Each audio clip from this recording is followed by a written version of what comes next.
자, 오늘 창세기 26장에서 50장 말씀까지 봅니다. 창세기의 내용은 방대합니다. 그래서 창세기의 내용을 일일이 장별로 주제별로 자세히 설명할 수가 없습니다. 그래서 저는 오늘 창세기 전체를 관통하는 몇 가지 중요한 주제들을 중심으로 여러분과 함께 창세기를 공부해 봅니다. 오늘 살펴볼 주제는 네 가지입니다. 제가 네 가지를 오늘 말씀드리는데요. 첫 번째는 창세기에 나오는 족보들에 대해서입니다. 창세기에 10개의 족보가 나오는데 그것의 의미가 어떤지 그걸 먼저 살펴보고, 그 다음에 또 창세기에 보면 비교의 모티브가 많이 나와요. 비교해서 망한 사람들 얘기가 많이 나오는데 그 비교의 해악성에 대해서 또 말씀을 드리고, 또 세 번째는 하나님께서는 하나님의 일에 이인자들을 많이 사용하십니다. 그래서 이인자들을 사용하시는 하나님의 공평성에 대해서 또 말씀드리고, 네 번째는 약속의 성취의 지연에 대해서 말씀을 드립니다. 하나님께서 약속하셨으면 바로 이루어주시면 좋은데 그렇지 않고 그것이 오래 지연되는 경우가 많은데 왜 그런지 그것을 함께 살펴보도록 하겠습니다. 자, 먼저 첫 번째 족보에 대해서 여러분들에게 말씀을 드립니다. 자, 제가 여러분들에게 나누어 드린 종이에 이 족보 10개가 나열되어 있습니다. 족보, 성경에 보면 여기 창세기에 보면 족보, 계보, 아니면 내력 이런 세 가지 표현으로 나오는데 이게 다 같은 단어입니다. 톨레돗이라는 그런 단어인데 이 창세기에 보면 모모의 족보는 이렇다, 계보는 이렇다라는 표현이 총 10번이 등장합니다. 창세기의 족보는 단순히 종족별 혹은 가문별 이름을 나열하는 것이 아닙니다. 이 족보는 뜻이 있어요. 인류를 향한 하나님의 계획이 점차적으로 실현되는 큰 그림을 제공합니다. 가장 먼저 나오는 것이 전체 인류의 조상인 아담의 족보죠. 그래서 아주 폭이 큽니다. 그리고 나서 점점 폭이 좁혀가면서 후시대의 족보들이 이제 쭉 설명되어 나오다가 마지막 족보는 야곱의 족보입니다. 야곱 이스라엘의 족보입니다. 자, 이런 점진적 구도는 이 창세기의 10개의 족보가 지향하는 마지막 목표가 야곱의 자손들, 즉 이스라엘 민족임을 보여주는 겁니다. 자, 먼저 첫 번째를 봅시다. 2장 4절에 보면 하늘과 땅의 족보에 대해서 설명합니다. 이것이 천지가 창조될 때의 하늘과 땅의 내력이니, 내력이라고 되어 있는데 이건 족보니 그런 뜻이에요. 자, 하늘과 땅의 족보가 있다. 그러니까 모든 인류가 결국 하늘과 땅에서 나왔다. 이제 그런 뜻이죠. 그래서 인류의 근원을 하늘과 땅에서 찾는 겁니다. 그 다음에 5장 1절. 이건 아담의 족보가 나옵니다. 이것은 아담의 계보를 적은 책이니라. 족보예요. 그런데 6장 9절. 노아의 족보입니다. 이것은 노아의 족보니라. 자, 지금 점점 폭이 줄어들고 있는 거죠. 그 다음 10장 1절. 이 노아의 아들들의 족보입니다. 노아의 아들 셈과 함과 야벳의 족보는 이러하니라. 그리고 셈, 함, 야벳 중에서 이제 셈이 첫째 아들이니까 11장 10절에 또 줄여가지고 셈의 족보가 나와요. 셈의 족보는 이러하니라. 그리고 셈의 족보 중에 이제 데라의 족보를 11장 27절에 설명합니다. 이 데라의 족보 안에 아브라함이 들어가 있죠. 데라의 족보는 이러하니라. 데라는 아브라함과 나홀과 하란을 낳고 이렇게 시작을 합니다. 자, 그리고 이스마엘의 족보가 25장 12절에 나옵니다. 이스마엘의 족보는 여기 빠져도 별 상관이 없어요. 이것은 점점 그 폭을 좁혀가면서 야곱의 족보까지 이어지는 거니까 이스마엘 족보는 필요가 없어요. 근데 여기에 들어가 있어요. 자, 사라의 여종 애굽인 하갈이 아브라함에게서 낳은 아들 이스마엘의 족보는 이러하고라고 되어 있습니다. 자, 그리고 25장 19절에 이삭의 족보가 나옵니다. 아브라함의 아들 이삭의 족보는 이러하니라. 그 다음에 36장 1절에 에서의 족보가 나옵니다. 이 에서도 일종의 반개거든요. 이게 들어갈 필요가 없어요. 근데 여기 들어가 있습니다. 에서 곧 에돔의 족보는 이러하니라. 그리고 마지막으로 37장 2절에 야곱 이스라엘의 족보가 나옵니다. 야곱의 족보는 이러하니라.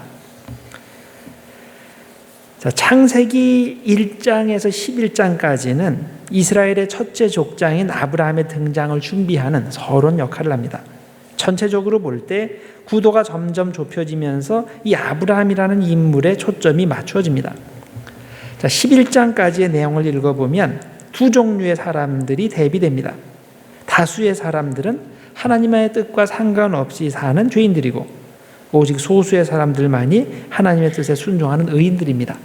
그래서 3장에 보면 아담과 하와가 타락하는 이야기가 나오고, 4장에는 가인이 아벨을 죽이는 내용이 나오고, 6장에서 9장 사이는 죄 가운데 사는 다수의 사람들 중에 노아의 가정만 구원받은 이야기가 나오고, 그리고 11장에서는 다수의 악인들이 하나님을 대항해서 바벨탑을 쌓지만 하나님께서는 셈의 자손들과 데라의 자손들을 통해서 하나님의 계획을 이어가신다는 이야기가 나옵니다. 이렇게 하나님께서는 매번 소수의 선택받은 사람들을 통해서 일하십니다. 창세기에 기록된 10개의 족보에는 의인들의 이름만 포함되지 않고 악인들의 이름도 포함됩니다. 이 세상에는 의인만 번성하는 것이 아니라 악인도 번성한다는 현실을 반영하는 것입니다. 자, 예를 들어서 창세기 4장 16절 이하에 보면 가인의 자손들에 대해서 이렇게 설명합니다.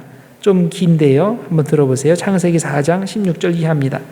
가인이 여호와 앞을 떠나서 에덴 동쪽 노 땅에 거주하더니 아내와 동침하며 그가 임신하여 에녹을 낳은지라. 가인이 성을 쌓고 그의 아들의 이름으로 성을 이름하여 에녹이라 하니라. 에녹이 이랏을 낳고 이랏은 무야엘을 낳고 무야엘은 무드사엘을 낳고 무드사엘은 라멕을 낳았더라. 라멕이 두 아내를 맞이하였으니 하나의 이름은 아다요 하나의 이름은 실라였더라. 아다는 야발을 낳았으니 그는 장막에 거주하며 가축을 치는 자의 조상이 되었고, 그의 아우의 이름은 유발이니 그는 수금과 퉁소를 잡는 모든 자의 조상이 되었으며, 실라는 두발 가인을 낳았으니 그는 구리와 쇠로 여러 가지 기구를 만드는 자요 두발 가인의 누이는 라마였더라. 최초의 살인자는 가인입니다. 악인입니다. 이런 악인은 자손을 얻지 못하고 당대로 가문이 그치거나 아니 몇 대 지나지 않아서 끝나야 할 것 같은데 현실은 그렇지 않은 겁니다. 악인의 가문도 번성하는 모습을 여기서 보여주고 있습니다. 자, 아벨이 가인에게 살해당한 후에 아담과 하와가 얻은 또 아들이 또 있었죠. 그 셋이라는 아들입니다. 자, 창세기 5장 6절 이하에 이 셋의 자손들 이름이 쭉 나오는데 이렇게 돼 있어요. 창세기 5장 6절 이하입니다. 셋은 105세에 에노스를 낳았고 에노스를 낳은 후 807년을 지내며 자녀들을 낳았으며 그는 912세를 살고 죽었더라. 그 다음에 뒤에 보면 마할랄렐은 65세에 야렛을 낳았고, 자, 이 야렛이란 이름이 앞에 나왔던 그 가인의 족보 중에 가인의 손자 이름이 이랏입니다. 이랏, 야렛 이름이 비슷합니다. 이 한 그 점 하나 빼고 똑같습니다. 이어서 야렛을 낳은 후 830년을 지내며 자녀를 낳았으며 그는 895세를 살고 죽었더라. 야렛은 162세에 에녹을 낳았고, 여기 에녹이 나오네요. 자, 가인의 족보에도 에녹이 있었어요. 가인의 아들 이름이 에녹입니다. 그러니까 이게 에녹이 둘이 있다는 거 여러분들이 기억하세요. 에녹을 낳은 후 800년을 지내며 자녀들을 낳았으며 그는 962세를 살고 죽었더라. 에녹은 65세에 무드셀라를 낳았고 쭉 가다가 무드셀라는 187세에 라멕을 낳았고, 이 라멕이라는 이름이 아까 또 나왔었어요. 라멕은 가인의 5대손의 이름이기도 합니다. 라멕을 낳은 후 782년을 지내며 자녀를 낳았으며 그는 969세를 살고 죽었더라. 자, 이 두 족보, 가인의 족보와 셋의 족보를 비교할 때 두 가지 흥미로운 사실을 발견합니다. 자, 첫째는 의인의 자손의 이름과 악인의 자손의 이름이 동일한 또 비슷한 경우가 3번 나옵니다.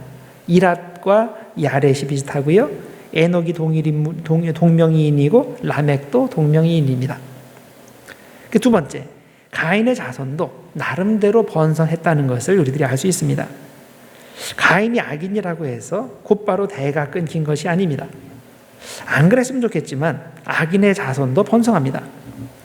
이 세상에는 악인의 자손도 번성한다는 엄연한 사실이 우리가 지금 살펴보는 10개의 족보 중에 25장의 이스마엘의 족보 그리고 36장의 에서의 족보에서 나옵니다. 특히 이 에서의 족보를 보면 굉장히 많아요. 훨씬 숫자가 많습니다. 이 두 조상의 족보도 다른 족보와 똑같이 엘레 토울레돗 이게 족보라는 뜻이죠. 족보는 이러하니라. 이런 표현으로 시작하고 그들의 자손의 숫자도 적지 않습니다. 악인들도 큰 민족을 이룬 겁니다. 그러나 악인들은 절대 의인들의 족보를 막지 못합니다. 하나님의 의인들을 통해서 당신의 백성을 세워가시는 계획은 절대 방해받지 않습니다. 우리 주변에 보면 의인은 잘 되고 악인은 망해야 되는데 정반대로 의인이 고생하고 악인이 잘 되는 경우를 봅니다. 그럴 때면 마음이 불편해지고 하나님의 공의에 대해 의심하게 됩니다. 하나님이 살아계시다면 악인은 하늘마다 잘 안 돼야 되고 자손도 번성하지 말아야 하는데 왜 그렇게 안 될까? 과연 하나님은 살아계신가? 그런 식으로 하나님의 계획이 성취될 수 있을까? 이런 의문이 듭니다. 창세기가 주는 대답은 잘못된 기대를 하지 말라는 겁니다. 악인도 번성한다는 겁니다. 그러나 하나님은 다수의 악을 따르지 않는 소수의 의인을 통해서 당신의 계획을 진행시키고 의인의 자손을 통해서 하늘의 섭리를 이루어 가신다는 겁니다. 이것이 창세기의 족보 톨레롯이 주는 교훈입니다. 그 다음에 두 번째 주제로 말씀드릴 것은 비교에 대해서입니다. 비교는 인생을 망친다는 겁니다. 창세기를 읽어보면 잘못된 비교를 통해서 하나님께 죄짓고 인생의 비극을 경험하는 예들이 많이 소개됩니다. 누구나 비교의 덫에 걸리면 헤어나기 힘듭니다. 이건 신앙 있는 사람도 예외가 아니죠. 비교는 사탄이 우리를 공격하는 전형적인 방법 중 하나라는 것을 명심하고 우리 항상 이것을 조심해야 됩니다. 먼저 가인을 봅시다. 창세기 4장에 보면 가인과 아벨 이야기가 나오죠. 똑같이 하나님께 제물을 드렸는데 하나님께서 가인의 제물은 받지 않으시고 아벨의 제물은 받으셨습니다. 이때 가인이 너무나 화가 났죠. 동생과 비교해서 내가 꿀리는 게 없는데 왜? 라고 하면서 분개했습니다. 결국 분노를 못 이겨서 아벨을 죽이고 이에 대한 벌로 하나님의 저주를 받고 평생 도망자 신사가 되었습니다. 왜 하나님께서는 가인의 제물을 받지 않으셨습니까? 그가 양에 비해서 값이 싼 곡식을 드렸기 때문입니까? 아니죠.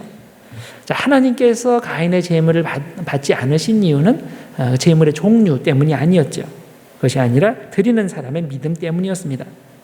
하나님에게는 원칙이 있습니다. 하나님께서 제물을 받으실 때 제물을 먼저 받으시는 것이 아니라 그 사람을 먼저 받으십니다. 그래서 그 사람의 믿음을 받으시면 그가 드리는 제물도 받으시고 그 사람의 믿음을 받으실 수 없으면 제물도 받지 않으시는 겁니다. 창세기 4장 4절과 5절에 그 원리가 담겨 있습니다. 아벨은 자기도 양의 첫 새끼와 그 기름으로 드렸더니 여호와께서 아벨과 그의 제물은 받으셨으나 가인과 그의 제물은 받지 아니하신지라. 제물만 따로 받으시는 법이 없어요. 사람과 제물을 함께 받으십니다. 비교는 인생을 망칩니다. 행복한 마음에 불행의 씨앗을 심고 평온한 마음에 분노를 일으킵니다. 가인은 먼저 자신의 마음의 중심을 살펴봤어야 됐습니다. 왜 하나님께서는 내 제물을 받지 않고 아벨의 제물을 받으셨지? 내가 믿음이 없었구나. 아벨은 믿음이 있어서 하나님이 그 믿음을 보시고 제물을 받으셨는데 나에게는 그런 믿음이 없었구나. 나는 껍데기만 드렸구나. 이걸 깨닫고 회개했어야 됩니다.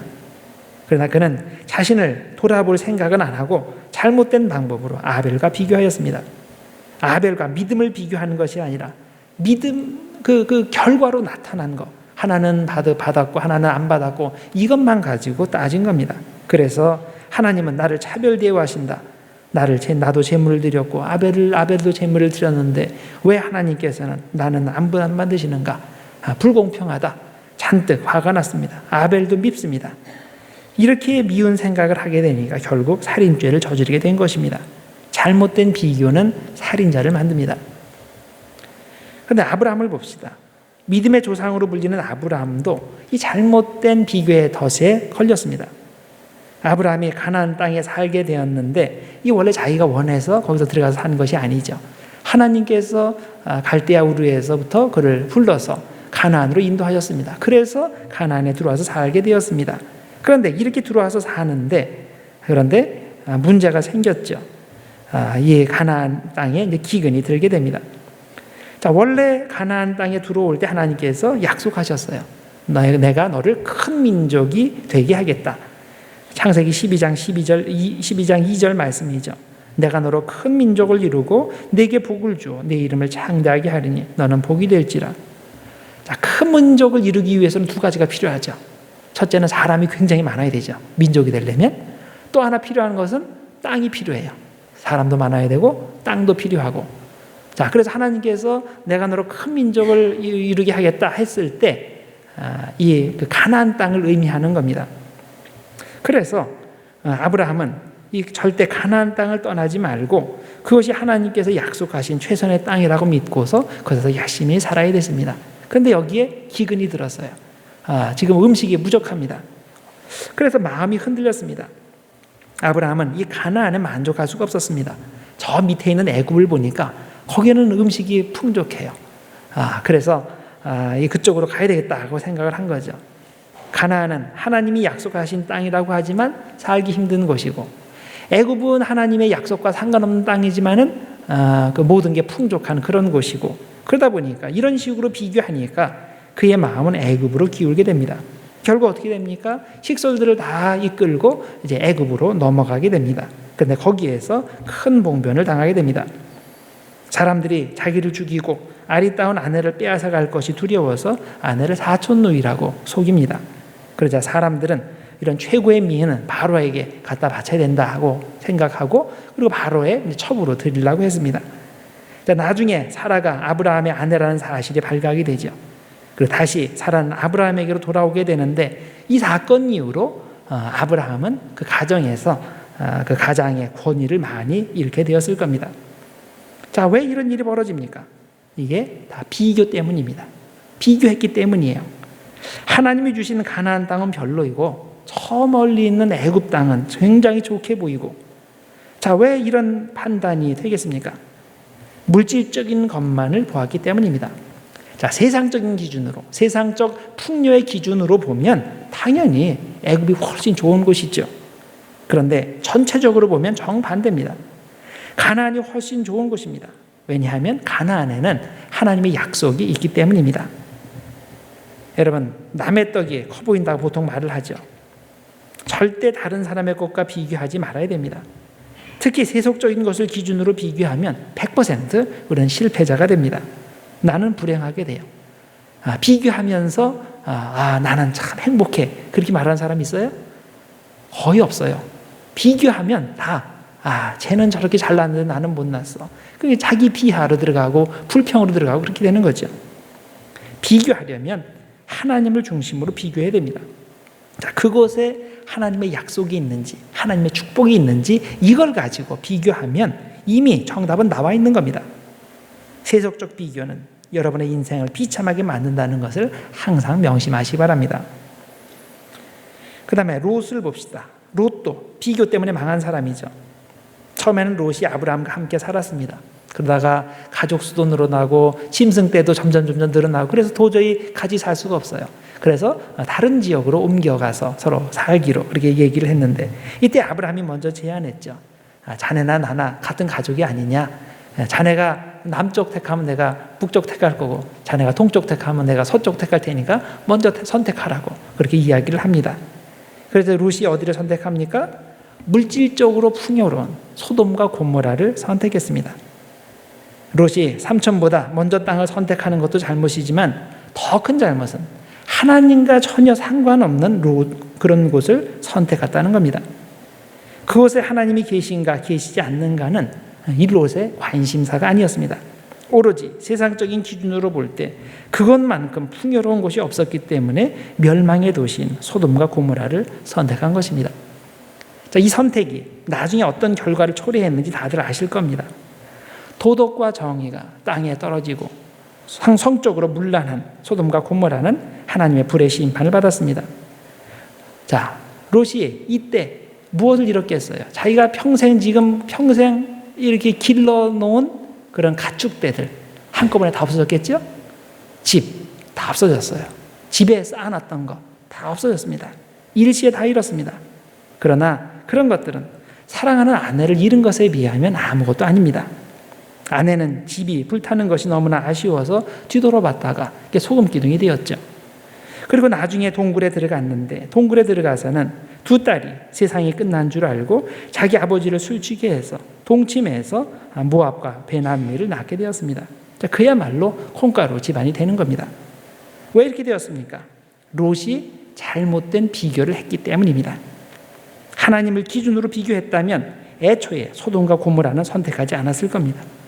오로지 세속적인 기준으로 비교했기 때문에 하루아침에 모든 것을 잃는 비극을 경험하게 된 겁니다. 그 다음에 야곱을 생각해 봅시다. 자, 이삭과 리브가 쌍둥이를 낳았죠. 에서와 야곱입니다. 그런데 이 두 형제가 어머니 뱃속에서 있을 때부터 경쟁하였습니다. 결국 에서가 먼저 태어나서 형이 되었고 이 동생으로 태어난 야곱은 메사의 형과 비교하며 경쟁하였습니다. 그러다가 자신의 인생을 역전시킬 절호의 찬스가 왔죠. 형이 배고파서 죽을 지경이 되었을 때 떡과 그리고 팥죽 한 그릇을 주면서 장자의 명분과 바꾸자고 제안을 합니다.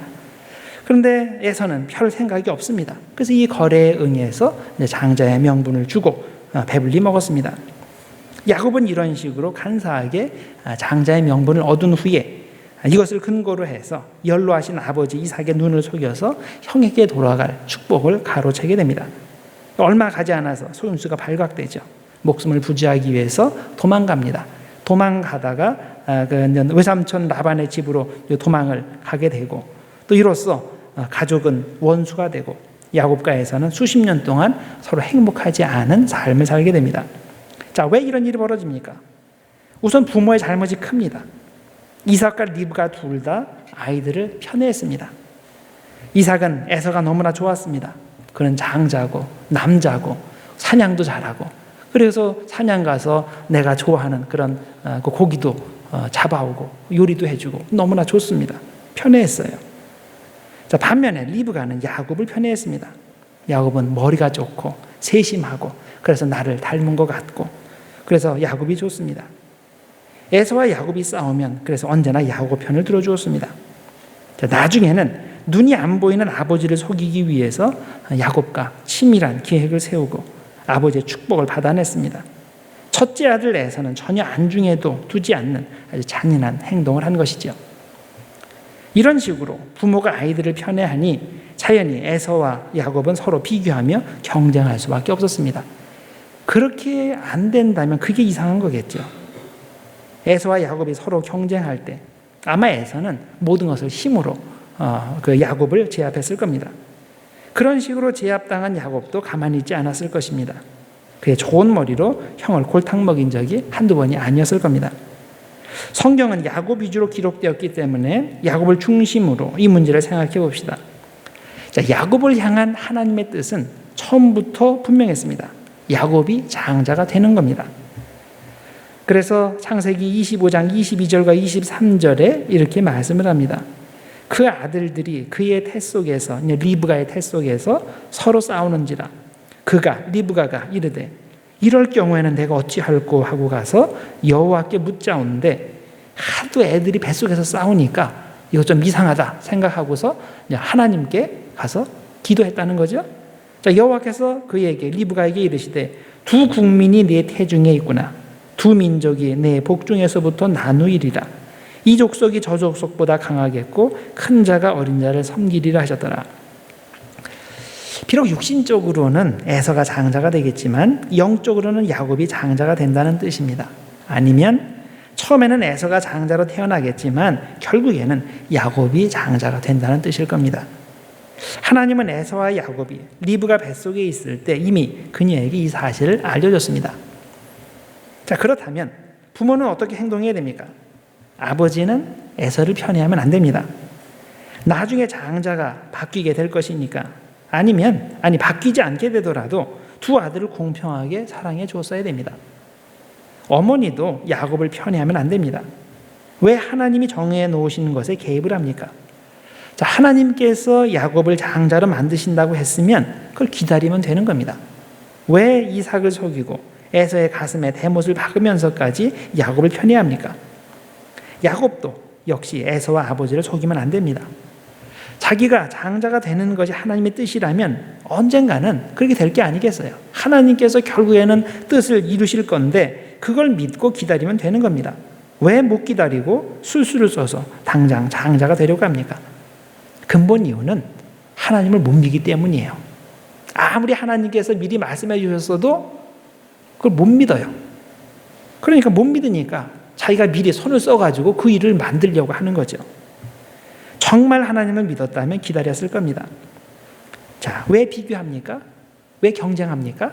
그것은 하나님에 대한 믿음이 없기 때문입니다. 하나님은 공평하신 분이라는 것을 믿지 못하기 때문에 계속 인간적인 방법을 사용해서 다른 사람과 비교하며 경쟁하며 또 어떤 수를 사용해서라도 상대를 이기려고 하는 겁니다. 하나님을 전적으로 신뢰하지 못할 때 비교하고 경쟁하고 그렇게 비교 경쟁할 때 깨집니다. 가정이 깨지고 인간관계가 깨집니다. 자, 그 다음에 야곱의 아들들을 또 살펴봅시다. 부모의 편애를 받고 자란 야곱. 이 사람은 자신의 과거에서 교훈을 얻지 못하고 똑같이 이 아들들에게 편애를 합니다. 특히 요셉을 편애했죠. 요셉을 편애한 이유는 자기가 가장 사랑했던 라헬이 낳은 첫아들이기 때문입니다. 그리고 라헬이 둘째 아들을 낳고서 죽었죠. 그러니까 더 가엾고 더 귀하고 그래서 편애하는 거예요. 자, 라헬은 오랫동안 임신하지 못했습니다. 가장 사랑하던 아내가 임신하지 못하다가 드디어 막판에 아들을 낳은 것이 요셉인 거예요. 그리고 둘째 낳고 죽고. 그래서 이 야곱은 요셉이 11번째 아들로 태어났지만 그에게만 유독 색동옷을 입혀줬다 그랬죠. 내가 11번째지만 내가 너를 가장 사랑한다. 내가 장자다. 이런 의미인 겁니다. 자, 다른 형들이 이걸 볼 때 너무나 불공평한 거죠. 아니, 요셉 위에 10명의 형들이 있는데 어떻게 아버지는 요셉에게만 이렇게 특별 대우를 하시는 거야? 당연히 그렇게 생각하지 않겠습니까? 더구나 형들이 볼 때 요셉은 정말로 철이 없습니다. 형들이 자기에게 다 절하고 심지어는 어머니와 아버지까지 다 자기에게 절하게 될 날이 온다고 공개적으로 꿈 얘기를 하는데 이게 철이 없어도 한참 철이 없는 태도입니다. 아마 조금 생각할 줄 아는 아이였다면 그런 꿈을 꿨어도 자기만 알고 있지 그런 식으로 다들 있는데 공개적으로 자랑하며 떠벌리지는 않았을 겁니다. 또한 요셉이 철이 없기도 하지만 얼마나 아버지가 편애했으면 이런 버릇없는 놈이 만들어졌나 형들이 또 이렇게 생각했을 겁니다. 자, 결국 이 야곱의 편애로 요셉은 형들의 미움을 사서 애굽의 종으로 팔려가게 된 겁니다. 야곱은 참으로 독특한 사람입니다. 이 야곱이 나중에 여러 가지 우여곡절을 거치고 특히 그 야복 강가에서 그 하나님을 만나고 많이 변화됐어요. 변화됐는데 끝까지 안 변한 게 있어요. 이 편애의 버릇은 안 변했습니다. 끝까지 아이들을 비교하고 차별 대우했습니다. 창세기 48장에 보면 이제 이 아버지가 병들어서 돌아가실 날이 가까우니까 아들 요셉이 내 아들 둘이 있는데 돌아가시기 전에 할아버지 축복을 받아야 되겠다 하고서 에브라임과 므낫세 두 아들을 데리고 야곱을 찾아갑니다.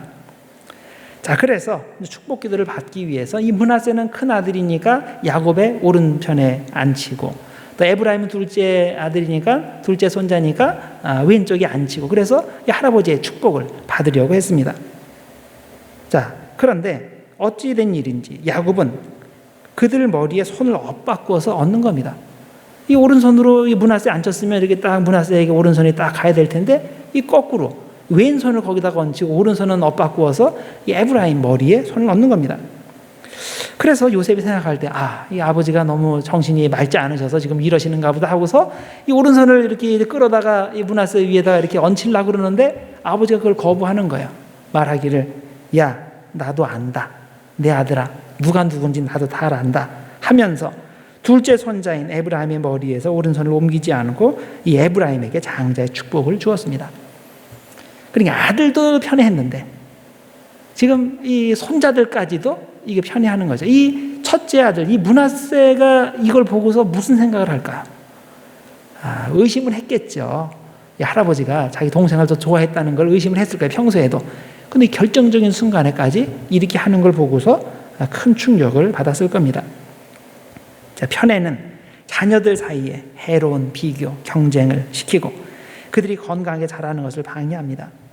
비교는 자녀들을 불행하게 만드는데 야곱은 아들들을 불행하게 만든 것도 모자라서 지금 손자들까지 불행하게 만들려고 하는 겁니다. 자, 야곱이 요셉과 요셉의 두 아들들을 편애하는 것은 나중에 큰 역사적 대가를 치르게 됩니다. 야곱은 요셉을 너무나 사랑해서 그의 두 아들 에브라임과 므낫세를 손자로 축복하지 않고 아들로 축복을 했습니다. 자, 이런 이유로 그들의 이름이 12지파의 12지파 중에 두 지파 이름이 된 겁니다. 창세기 48장 5절에 보면 그 내용이 나와요. 내가 애굽으로 와서 네게, 즉 요셉에게 이르기 전에 애굽에서 네가 낳은 두 아들 에브라임과 므낫세는 내 것이라. 즉 야곱이 하는 말이에요. 에브라임과 므낫세는 내 것이라. 르우벤과 시므온처럼 내 것이 될 것이요. 자, 르우벤과 시므온은 내 아들들 아니에요? 그것과 똑같이 내 손자 두 사람도 내 것이 될 것이다. 즉 아들이 될 것이다. 그런 의미예요. 자, 그래서 이 12지파 이름 중에 이 에브라임과 므낫세, 요셉의 두 아들 이름이 들어가게 된 겁니다. 자, 12지파를 따질 때 그 레위 지파는 빠져요. 왜냐하면 레위 지파는 땅을 분배받지 못했죠. 여기저기 흩어져서 살아야 되니까. 그래서 12에서 레위 빠지니까 11지파죠. 거기에 요셉이 이름이 빠져요. 그래서 10지파죠. 거기에 요셉의 두 아들 에브라임과 므낫세가 들어가는 거예요. 그래서 12지파가 된 겁니다. 결국 딴 형제들 입장에서 보면 이 11번째 아들이 지금 두 몫을 얻은 거죠. 이건 분명히 편애 그거죠. 자, 이렇게 야곱은 요셉을 편애했는데 나중에 이것이 솔로몬 이후에 통일 왕국이 남북으로 갈라지게 되는 주요 이유 중에 하나가 되었습니다. 자, 솔로몬이 죽고 나서 북쪽과 남쪽으로 쫙 갈라졌죠. 남쪽에는 유다 지파를 중심으로 갈라졌고 북쪽은 그 에브라임과 므낫세 지파, 즉 요셉의 후손들을 중심으로 갈라지게 된 겁니다. 이 역사적인 그런 이런 비극으로 이어지게 된 겁니다. 비교하는 사람 중에 이기는 사람은 없습니다. 비교하면 양쪽이 다 패배자가 됩니다. 모두가 사탄의 조종을 받습니다. 왜냐하면 비교는 언제나 나보다 상태가 좋아 보이는 사람을 기준으로 비교하기 때문입니다. 왜 저 사람은 나랑 차이가 없는데 나보다 좋은 차 타고 다녀? 갑자기 그런 생각이 퍼뜩 들 때가 있죠. 그런 거예요. 왜 저 사람은 나보다 잘생겼지? 왜 나보다 좋은 수저를 가지고 태어났지? 이런 종류. 이런 식으로 비교하죠. 그리고 이렇게 비교할 때마다 나는 그래서 불행해. 나는 그래서 안 돼. 이렇게 자기 비하하고 또 불평하게 되고 그렇게 됩니다. 근데 이 점에서는 예수 믿는 사람도 예외가 아닙니다. 예수 믿는 사람도 똑같은 방식으로 비교하며 좌절감을 느낍니다. 왜 저 사람은 나이도 어린데 벌써 구원사가 됐어? 왜 저 사람은 저렇게 기도를 잘해? 자, 이런 종류의 비교를 하게 되는 거죠. 우리는 비교의 근본 이유를 알아야 됩니다. 왜 비교합니까? 하나님을 신뢰하지 못하기 때문에 비교하는 겁니다. 내가 비교 우위에 있고 내가 이기고 1등이 돼야 복받은 사람이라고 생각하기 때문에 자꾸 다른 사람과 비교하고 경쟁하는 겁니다.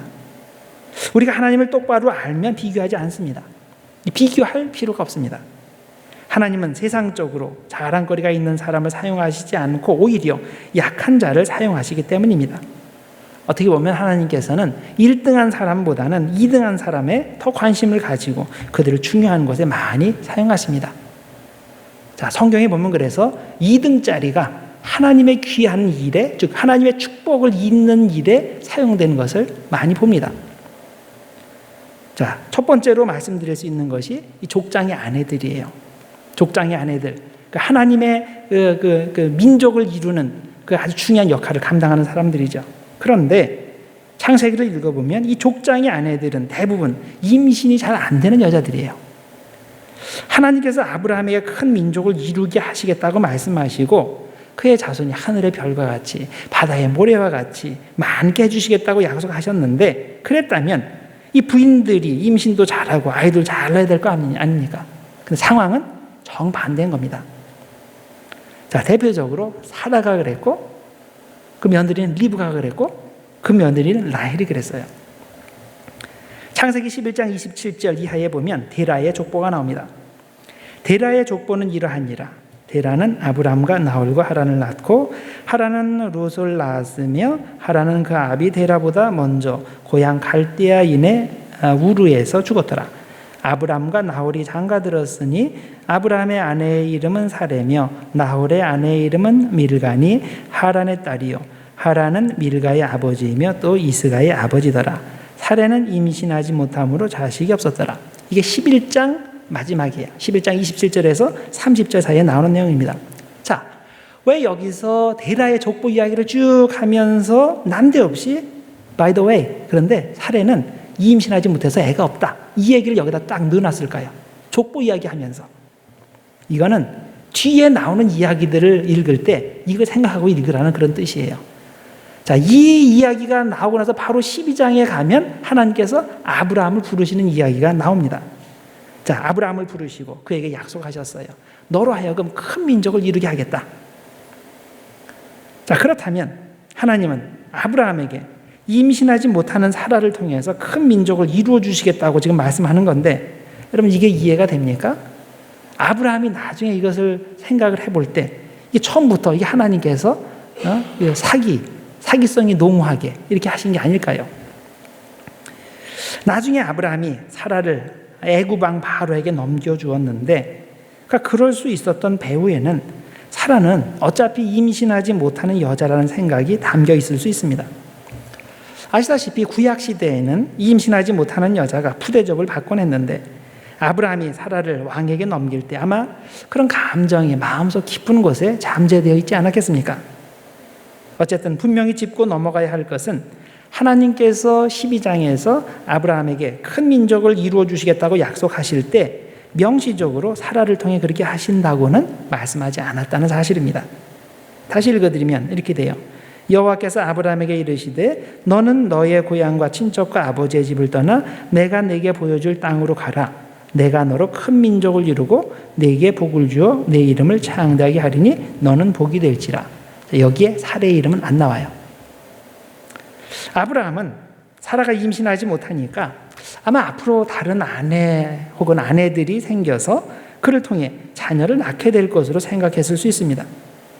그래서 16장에서 사라가 자신을 대신해서 하냐 하가를 통해 자신을 얻기를 제안했을 때 아브라함은 큰 거부감 없이 그것을 받아들일 수 있었습니다.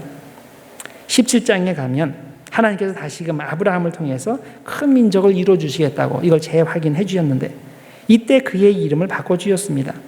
보라, 내 언약이 너와 함께 있으니 너는 여러 민족의 아버지가 될지라. 이제후로는 네 이름을 아브라함이라 하지 아니하고 아브라함이라 하리니 이는 내가 너를 여러 민족의 아버지가 되게 함이니라. 내가 너로 심히 번성하게 하리니 내가 네게서 민족들이 나게 하며 왕들이 네게로부터 나오리라. 17장 4절 이하 말씀입니다. 그런데 이 17장에서 약속을 재확인해 주실 때 12장에서 약속하실 때와 비교해서 새로운 것을 한 가지 추가하셨습니다. 그것이 바로 사라에 대한 이야기입니다. 아브라함이 큰 민족을 이루는 것은 다름 아닌 사라를 통해서 이루시겠다는 내용이 첨가됩니다. 그래서 17장 15절과 16절에 그 내용이 나와요. 하나님이 또 아브라함에게 이르시되 네 아내 사레는 이름을 사레라 하지 말고 사라라 하라. 내가 그에게 복을 주어 그가 네게 아들을 낳아주게 하며 내가 그에게 복을 주어 그를 여러 민족의 어머니가 되게 하리니 민족의 여러 왕이 그에게서 나리라.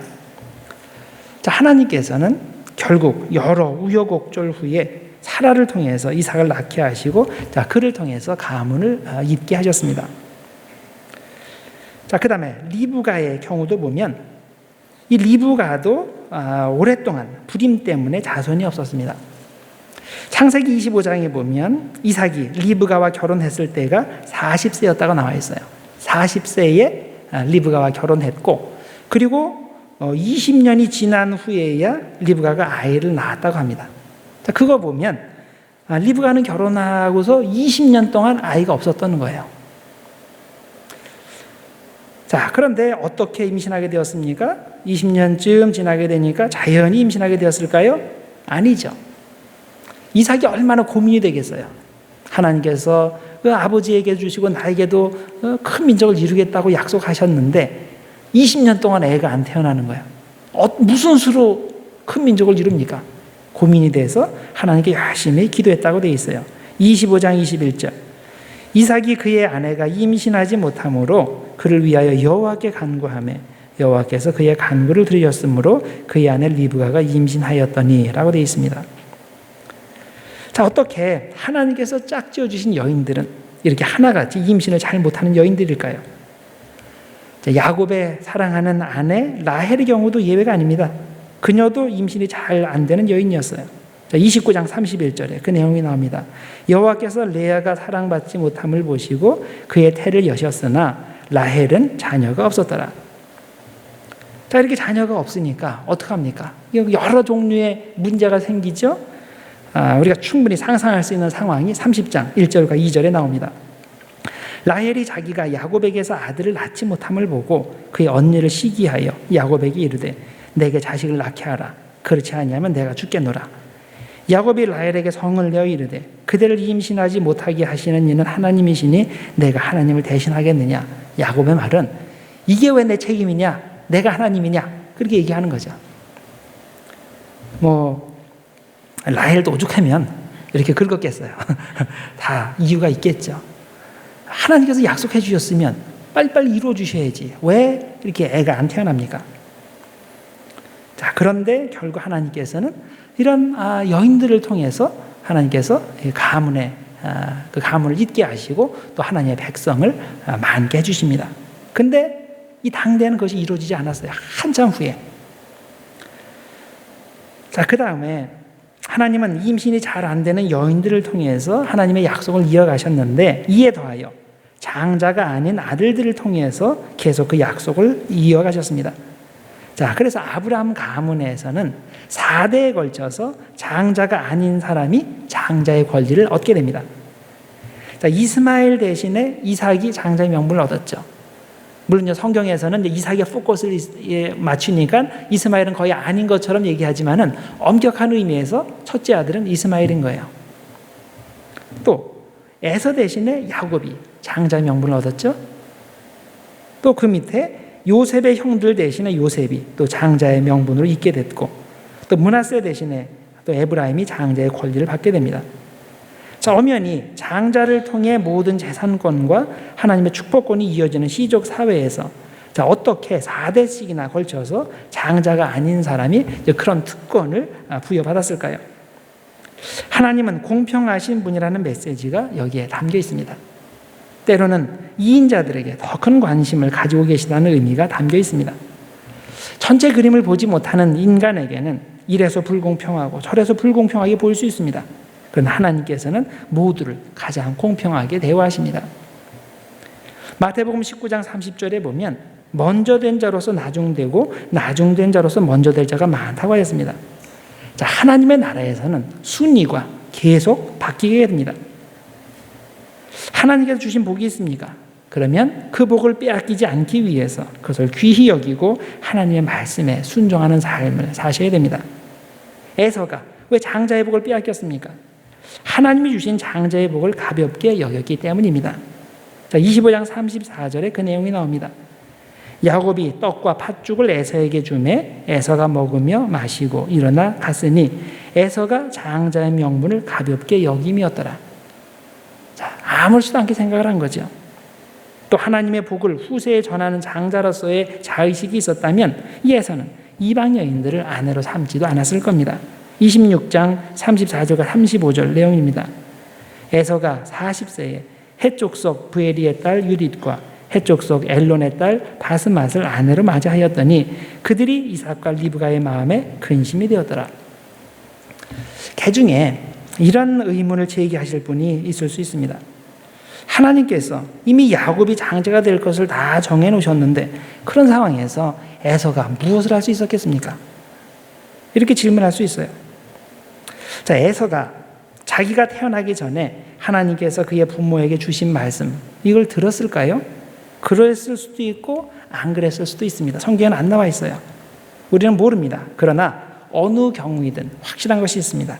그것은 에서는 그런 것에 전혀 신경을 안 썼다는 겁니다. 자기는 장자로 태어났기 때문에 무조건 재산권이 있고 축복권을 가졌다고 생각하고 있었던 거죠. 절대 빼앗길 수 없다고 생각했습니다. 그랬기에 그렇게 쉽게 야곱에게 팥죽을 얻어먹고 장자권을 넘겨버린 겁니다. 하나님은 공평하신 분입니다. 아이를 많이 낳는다고, 장자로 태어났다고 영원히 그 자리를 유지하는 게 아닙니다. 반대로 임신하지 못한다고, 장자로 태어나지 않았다고 아무 일도 못하는 것이 아닙니다. 오히려 하나님께서는 이런 이인자들에게 관심이 크십니다. 하나님은 세상에 약한 자들을 들어서 강한 자들을 부끄럽게 하신다고 고린도전서 1장 27절에도 말씀하십니다. 하나님의 복을 받았습니까? 그러면 그 복을 잘 간직하고 그것을 하나님의 영광을 위해 잘 사용하시기 바랍니다. 이인자이기 때문에 복이 없다고 생각하십니까? 그렇지 않습니다. 오히려 하나님의 눈은 이인자들을 향하고 계십니다. 하나님의 나라에서는 2인자가 1인자가 되고 1인자가 2인자가 됩니다. 그 다음에 네 번째 주제로 말씀드릴 것은 약속의 성취에 대해서입니다. 하나님의 약속은 많이 지연이 된다는 겁니다. 창세기에 보면 하나님의 약속이 금방 성취되지 않고 상당히 오래 지연되는 것을 봅니다. 어떻게 보면 창세기에서는 하나님께서 약속하신 것의 성취가 지연되는 것이 예외가 아니라 정해진 법칙같이 보입니다. 아마 약속하신 것을 금세 이루어 주시면 득보다는 해가 더 많기 때문일 겁니다. 먼저 아브라함의 케이스를 봅시다. 창세기 12장에 보면 하나님께서 아브라함에게 고향과 친척과 아버지 집을 떠나라고 명령하시고 그렇게 하면 큰 민족을 이루어 주시겠다고 약속하셨습니다. 자, 아브라함이 큰 민족이 된다는 의미가 무엇입니까? 두 가지가 필요하다 그랬죠. 먼저 많은 백성이 필요합니다. 자손들을 많이 낳아야 돼요. 그리고 또 하나는 거주할 땅이 필요합니다. 그런데 이 약속이 언제 이루어집니까? 아브라함이 죽기 전까지는 이루어지지 않았습니다. 당장 이 약속을 받고 나서 이삭이 태어나기까지만 해도 25년의 시간이 흘렀습니다. 한번 생각해 보세요. 하나님께서 이런 약속을 주셨어요. 그러면 빨리빨리 결혼한 다음에 애를 낳고 그리고 부인도 여럿이어가지고 쭉쭉쭉 이렇게 많이 빨리빨리 해야 자손이 번성할 건데 한 25년 동안에 애가 안 태어나는 거예요. 여러분 같으면 어떻겠어요? 그 하나님의 약속을 계속 마음에 품고 있을 수가 있을까요? 기다릴 수 있었겠습니까? 자, 그렇다고 땅이 있는 것도 아닙니다. 땅도 없어요. 아브라함은 평생 나그네 신분으로 살았습니다. 그런데 하나님은 계속 반복해서 내가 너로 큰 민족을 이루게 하겠다. 나를 믿어라. 이렇게 말씀하십니다. 그러다가 창세기 22장에 가서는 대단히 충격적인 사건이 일어났죠. 하나님께서 아브라함에게 그 애지중지 키운 이삭을 바치라고 하셨습니다. 만일 이삭이 죽으면 하나님께서 약속하신 것은 어떻게 됩니까? 사라에게서 난 자손을 통해 큰 민족을 이루겠다고 하셨는데 하나님의 계획은 지금 어떻게 되는 겁니까? 이 사라가 애를 낳은 것도 기적인데 그로부터 시간이 많이 지났는데 그때 또 애를 또 낳아요? 이거 어떡합니까? 물론 전능하신 하나님은 원래 임신 못하는 사라를 통해 이삭을 낳게 해주셨으니까 그런 식으로 어떤 기적을 이루실 수는 있습니다. 그러면 그랬다 치더라도 그러면 또 아브라함이 또 한참 기다려야 되지 않습니까?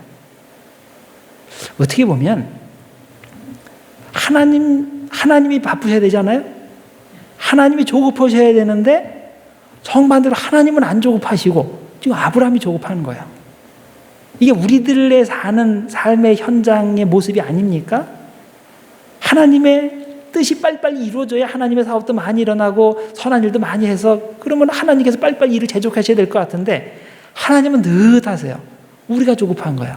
왜 하나님 왜 빨리 이걸 안 해주십니까? 우리가 그렇게 하지 않습니까? 그런 모습을 여기 아브라함에게서 우리들이 보게 됩니다. 만일 하나님께서 정말 아브라함으로 큰 민족을 이루어 주시려면 아들을 많이 주셔야 되지 않겠습니까? 최소한 야곱같이 최소한 12명 이상은 줘야 빨리빨리 되게 합니까? 그래서 12명이 12명씩 딱 난다고 생각해봐요. 12 그러면 몇 세대 지나지 않아서 큰 민족이 이루어지겠죠. 근데 고작 주신다는 게 하나, 둘 그런 식으로 가는 거예요. 이삭을 봅시다. 하나님의 약속은 이삭대에 가서도 성취되지 않았습니다. 이삭에게 하나님은 아들을 둘을 주시기는 했는데 이게 결혼한 지 20년 후 60세가 되었을 때 주신 겁니다. 자, 빨리빨리 자손을 번성하게 해주셔야 되는데 그렇게 늦게 결혼하게 하시고 아이도 늦게 주십니다. 자, 그러나 아마 다른 사람들에 비해서 이삭은 좀 기다릴 줄 아는 사람이었을 겁니다. 왜냐하면 그런 태생적으로 수동적인 인물이기 때문입니다. 자, 아버지가 제단 위에서 자기를 죽이려고 할 때 꼼짝 않고 순종했죠. 아주 그 수동적인 그런 사람이에요. 자, 결혼할 때도 어땠습니까?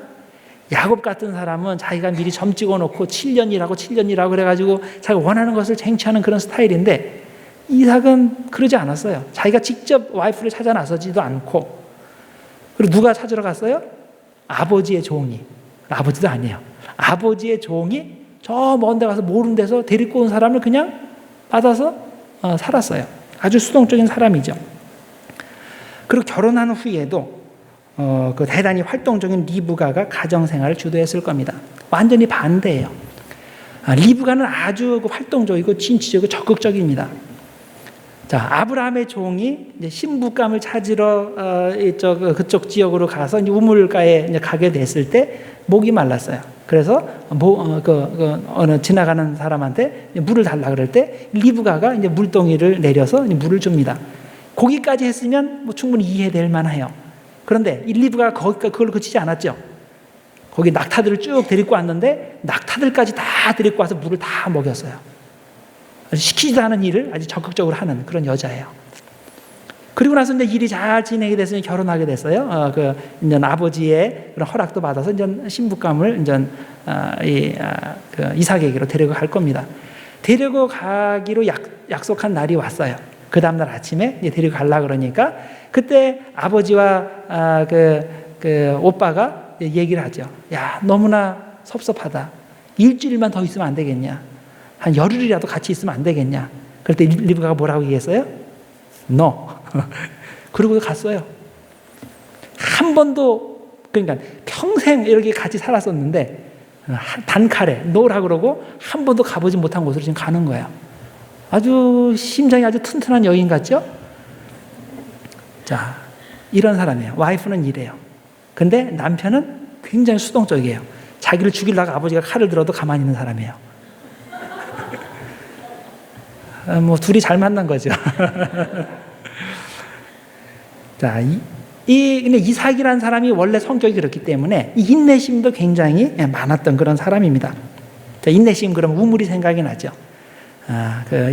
우물이 있어야 유목 사회에서 양떼들을 키웁니다. 그래서 거기서 양떼들을 잘 키우고 있는데 블레셋 사람들이 와가지고 우리보다 잘 사니까 너 여기 떠나 협박을 합니다. 그때 군대를 일으켜가지고 싸울 수도 있지만은 참았어요. 참고 그래 죽어서 딴 데로 가서 우물을 팠어요. 우물을 파니까 또 그곳에 있는 토박이들이 와가지고 이거 우리 건데 왜 남의 땅에 와서 이러냐 또 시비를 걸어요. 그래서 그래 너 가져. 또 딴 데 갔어요. 거기도 또 그러고 계속 몇 번을 옮겨 다니다가 더 이상 쫓아오지 않으니까 그때 거기서 정착을 했다. 그렇게 창세기에 이제 이야기가 나오죠. 자, 그만큼 인내심이 아주 투철한 사람입니다. 아마 다른 족장들에 비해서 이 인내심이 많고 기다리기를 잘했을 겁니다.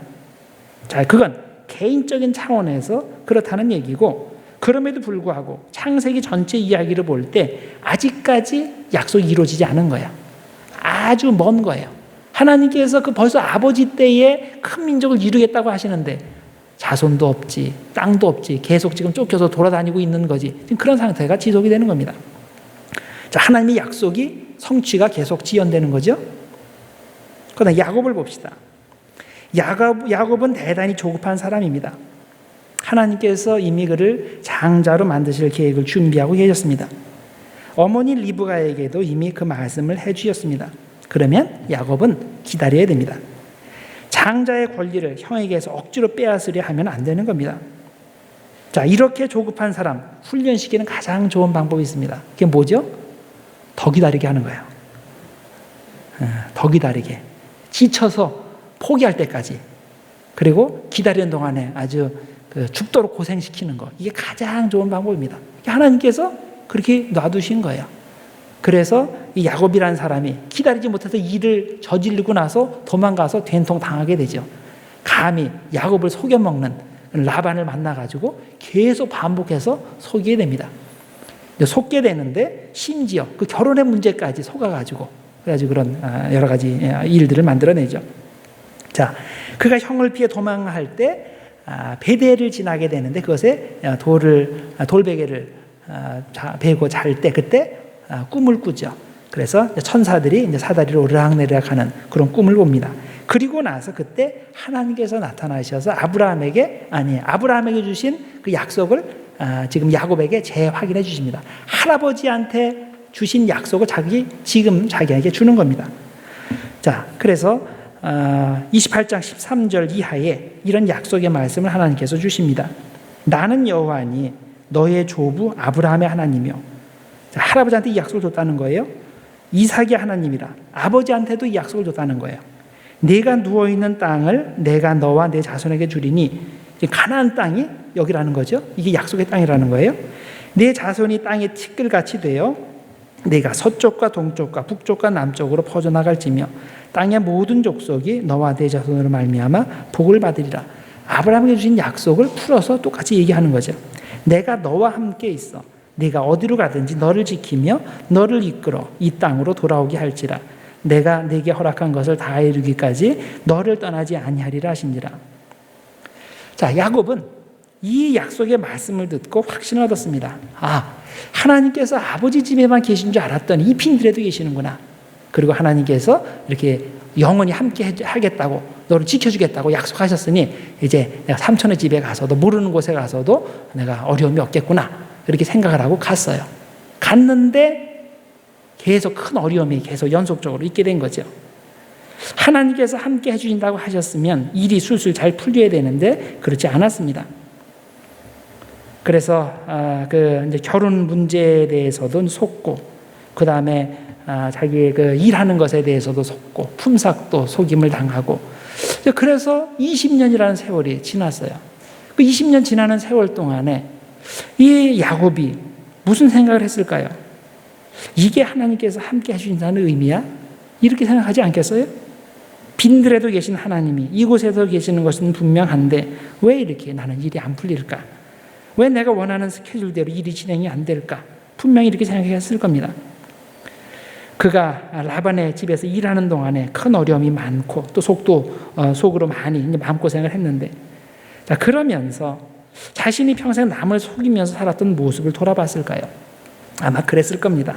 그랬기 때문에 그 야복강가에서 어떤 신비한 사람과 목숨 건 씨름을 할 때 자신을 비열한 사람, 사기꾼이라고 솔직히 고백하지 않았습니까? 어쨌든 그 라반의 집에서 20년 고생하지 않았다면 이 야복강가의 야곱은 존재하지 않았을 것이고, 야복강의 경험이 없었다면 그 후에 이어지는 형가의 화해도 없었을 것입니다. 자, 이로써 하나님께서 야곱에게 주신 약속은 어느 정도 성취되었다고 볼 수 있습니다. 그러나 여전히 아브라함에게 주신 큰 민족에 대한 약속은 성취되지 않았습니다. 아직도 영구적인 땅은 주어지지 않았습니다. 가족의 숫자도 많지 않습니다.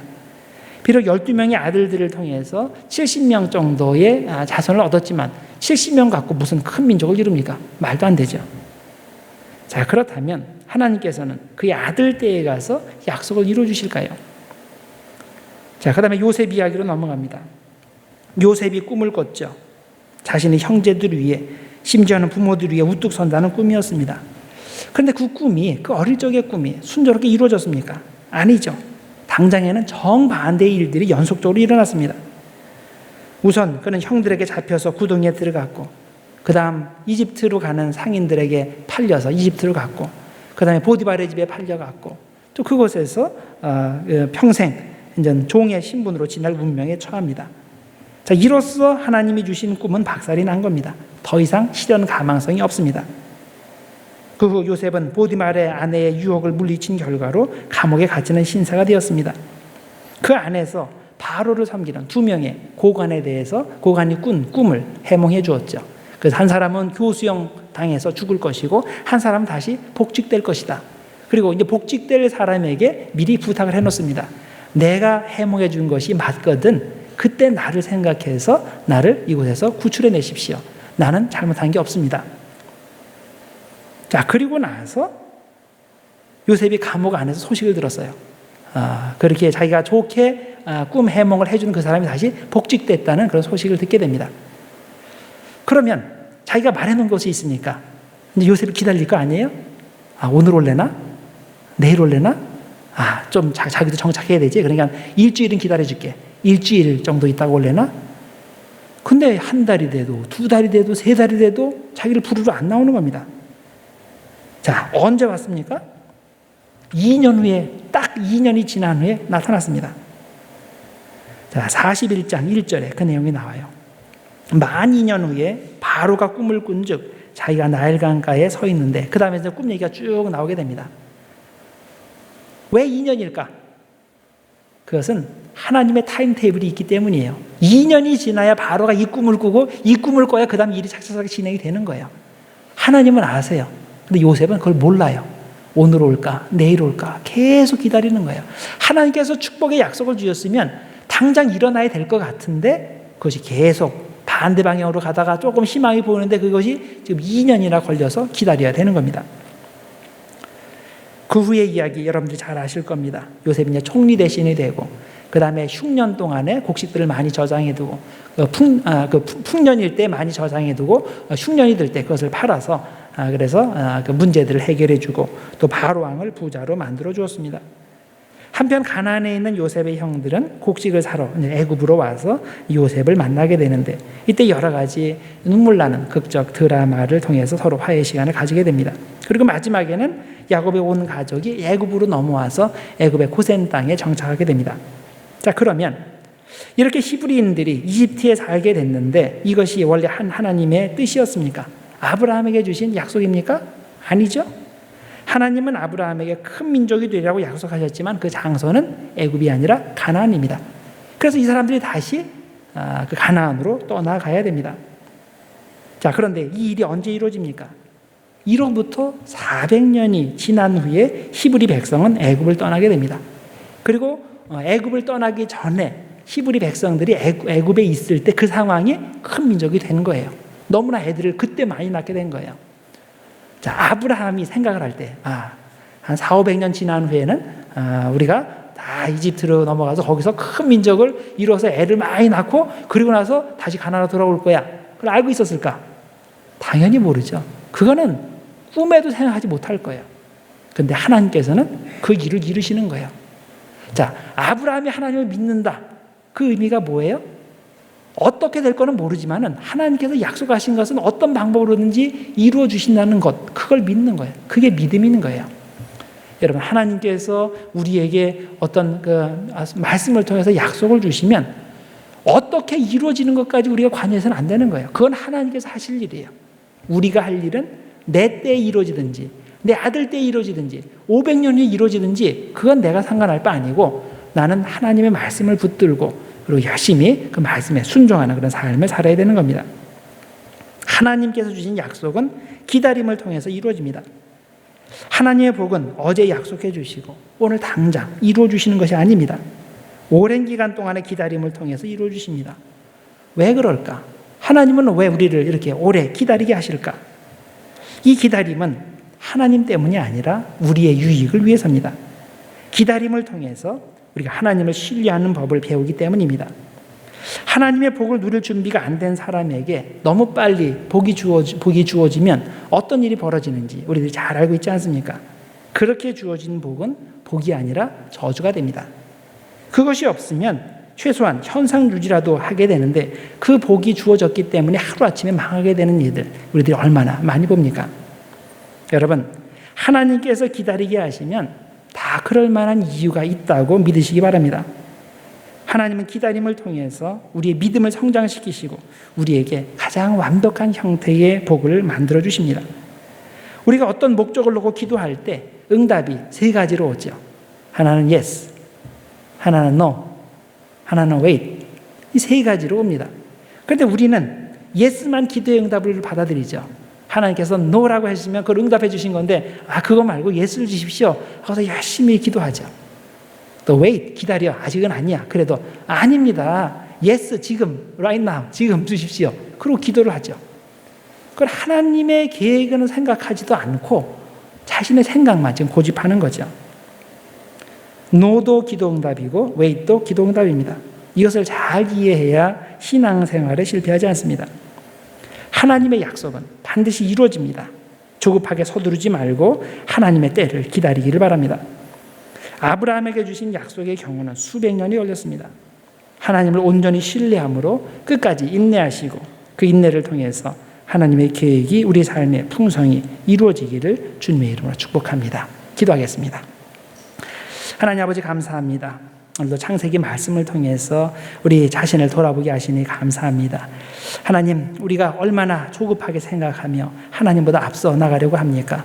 하나님께서 약속의 말씀을 주셨으면 그 말씀을 믿고 우리가 순종할 수 있도록 하여 주시옵소서. 의심하지 않고 순종함으로 하나님께서 원하시는 때에 원하시는 방법으로 뜻을 이루실 수 있도록 우리가 온전히 헌신할 수 있도록 주님 축복해 주시옵소서. 하나님, 우리가 주님 앞에 정말 거룩한 주님의 자녀들 되기를 소원합니다. 하나님의 일에 귀하게 사용되는 귀한 일꾼들 되기를 소원합니다. 하나님, 우리를 기다리게 하시고 연단시키시고 우리를 훈련시키실 때에 순종함으로 우리를 하나님께서 원하시는 그런 좋은 사도들이 되고 또 사역자들이 되고 일꾼들 될 수 있도록 하나님 축복하여 주시옵소서. 예수님의 이름으로 기도드립니다. 아멘.